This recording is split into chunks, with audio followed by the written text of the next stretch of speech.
Originally, this video was going to be a follow-up about the dispute between NAR and Phoenix Realtors, because if you remember, Phoenix Realtors was trying to have it both ways.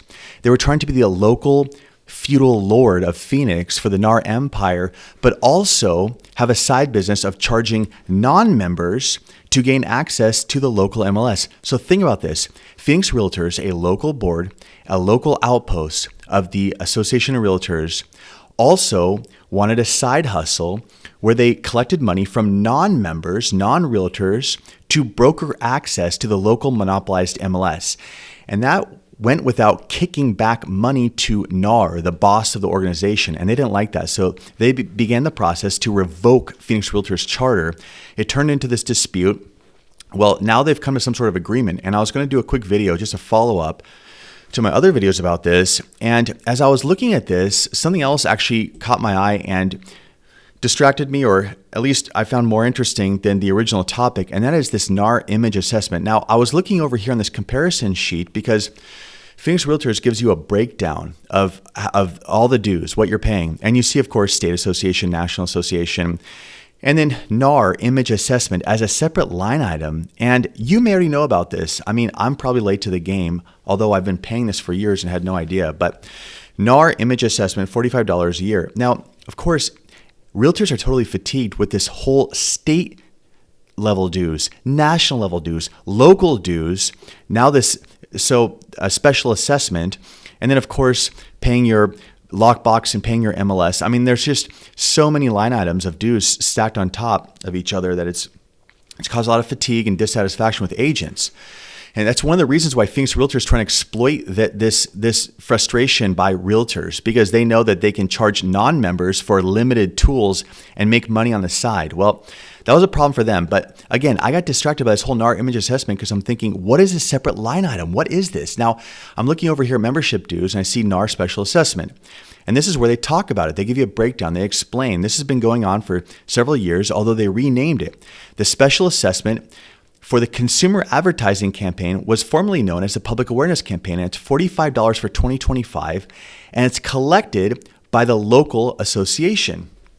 I didn't even know I was paying this. Now, when I see special assessment, already I'm thinking, gosh, this now I realize it's not unprecedented for NAR to charge us a special assessment for that $400 million bill they have due over 4 years for the settlement from last year. Remember, NAR has to pay over $400 million. Where are they going to get their money from? Now, they have all sorts of business interests that they could sell off ownership or cash out on some of their ventures, but I just think that's highly unlikely. I think we're likely going to have a special assessment. And actually paying off that settlement that NAR engaged in makes more sense, in my opinion, even though I don't like the idea of it, than paying $45 for this public awareness campaign, because people don't need public awareness. Now, over here on NAR's website still, you can see what this public awareness they do. And I saw this and I thought, gosh, this warm and fuzzy stuff, I mean, is it worth the money? I mean, you're charging however many members there are, $45, who are already fatigued by all the dues for these warm and fuzzy ads about choosing a realtor. And I'm thinking, okay, people already know, and quite frankly, the public image of realtors, and this is largely due to of consumers looking at realtors in aggregate as an organization in whole and not individually. Consumers have kind of a poor outlook. I mean, I'm on the forums every day and I see what people are saying about realtors and just real estate agents in general. Ironically, part of the money spent is to conflate the idea of a real estate agent being a realtor, or at least making the term realtor the name brand of a real estate agent. So it further reinforces the monopoly of any real estate agent being a realtor. But ultimately, I think consumers don't really care about the distinction that much. And I don't think they really care about this. I don't think it's money well spent. It's like when Remax used to do the hot air balloon ad and they'd run a commercial. They charge their agents some sort of fee that would be allocated toward their brand awareness, and it would be a commercial with a hot air balloon that said Remax. Do you think that resulted in more money in the pocket of Remax agents? Yeah, I don't think so. So anyway, so I saw this and I thought this is so ridiculous. And then I'm looking at my breakdown. Now, I'm a member of several associations, okay, but my home association's in Orange County. And I'm looking at my bill that I recently paid, 1366 balance due, all right? So this is exactly what agents are sick and tired of, okay? And as I've said in other videos, local associations like this disobedient Phoenix Realtors, they're obsolete.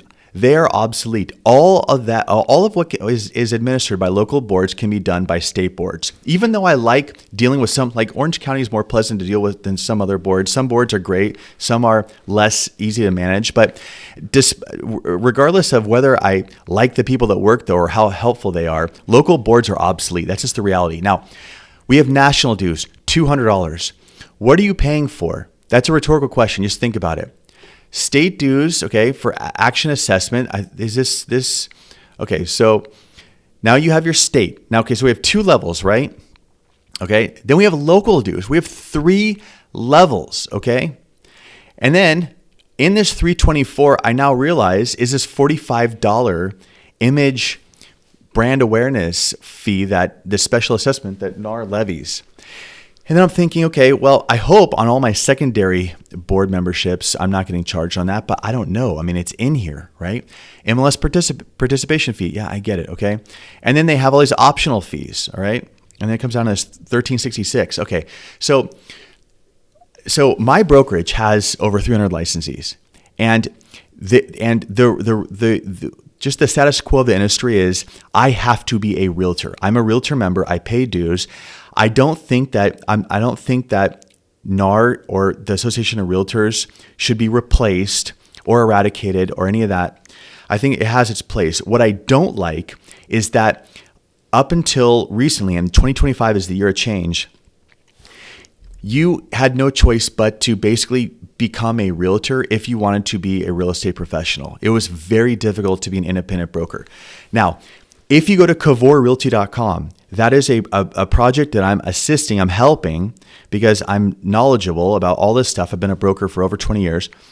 And it is an independent real estate brokerage, meaning all the tools that you need without being a realtor. Now, when agents join my brokerage, Balboa Real Estate, they need to become a realtor. But if an agent calls me and they say, I'm not going to be a realtor for whatever reason, there's an alternative, and it's cavorrealty.com. I'll put a link in the description.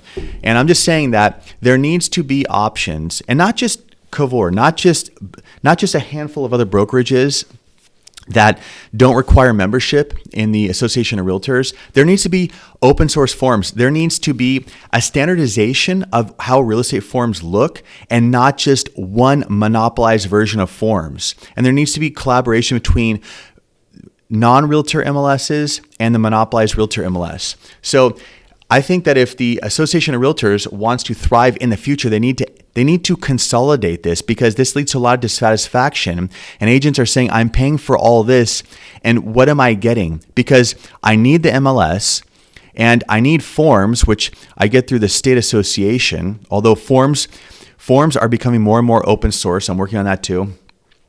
And what else am I paying for? They don't even see the value in the National Association. And that's what Phoenix Realtors was capitalizing off. They thought, well, if agents just want access to some forms in the MLS, well, we'll just pocket that money and we'll offer that as a non-member option. And NAR shut that down. Rightfully so, by the way. NAR is right. If you're gonna be part of their organization, don't subvert it, okay? Don't subvert it. I mean, pay your dues and carry out your function, but don't try to make money off the frustration of the very same organization in which you're a part of. Don't say, yeah, we're a local board of realtors, and oh, you're frustrated? Well, we have another option where we can pocket something on the side as a side hustle, offering you access to the tools that you need without becoming a realtor. Sorry, you are a local association of realtors. Act like it. And that's it for this video. Thanks for watching.